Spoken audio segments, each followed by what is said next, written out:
இன்னைக்கு என்னோட வெயிட்டை மெயின்டைன் பண்றதுக்கு எப்படிலாம் சாப்பாடு எடுத்துக்கிறேன்னு சொல்லிட்டு உங்க கூட ஷேர் பண்ணிக்கிறேன். காலையில எப்பவும் போல எம்டி ஸ்டொமக்ல வெயிட் வந்து செக் பண்ணிடுவேன். 58.90 மெயின்டைன் ஆகுது.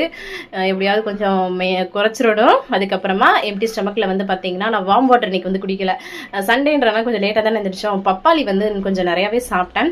அதுக்கப்புறம் கொஞ்சம் காலைல பிரேக்ஃபாஸ்ட்டுக்கு கொஞ்சம் லேட்டா தான் வந்து எடுத்துக்கிட்டேன். 2 தோசை அது கூட தக்காளி சட்னி வச்சு சூப்பரா சாப்பிட்டாச்சு. என்னோட ஹஸ்பண்ட் பண்ண ஹாட் ஷேப் தோசையை பாருங்க, அதான் கொஞ்சம் ஊத்தப்பம் மாதிரி தெரியுது. அதுக்கப்புறம் மதியம் லஞ்சுக்கு வந்து பார்த்தீங்கன்னா எனக்கு கொஞ்சம் உடம்பு சரியில்லாதனால ஹஸ்பண்ட் வந்து வெளில தான் வாங்கிட்டு இருந்தாங்க. சிக்கன் பிரியாணி வந்து வாங்கிட்டு வந்திருந்தாங்க. அது கூட வந்து பார்த்தீங்கன்னா ஒரு முட்டை அவிச்சது, அதுக்கப்புறம் வெங்காயம் அதெல்லாம் வச்சு சூப்பராக சாப்பிட்டாச்சு. அதுக்கப்புறமா பார்த்தீங்கன்னா ஒரு ஆரஞ்சு ஐஸ் வந்து சாப்பிட்டேன் ஈவினிங் டயத்தில். அதுக்கப்புறமா சிக்கன் இருந்தது இல்லையா அந்த பிரியாணியில், அது கூட ஒரு எக் வச்சு நைட் டின்னர் வந்து கம்ப்ளீட் பண்ணியாச்சு. அதுக்கப்புறமா 1 மணி நேரம் வாக்கிங் போயிட்டு அதுக்கப்புறமா பிளாக் காஃபி குடிச்சு கம்ப்ளீட் பண்ணியாச்சு. நாளைக்கு என்னெல்லாம் பண்ணுறேன்னு சொல்லிட்டு பார்க்கலாம். தேங்க்ஸ் ஃபார் வாட்சிங் ஃப்ரெண்ட்ஸ். பாய்.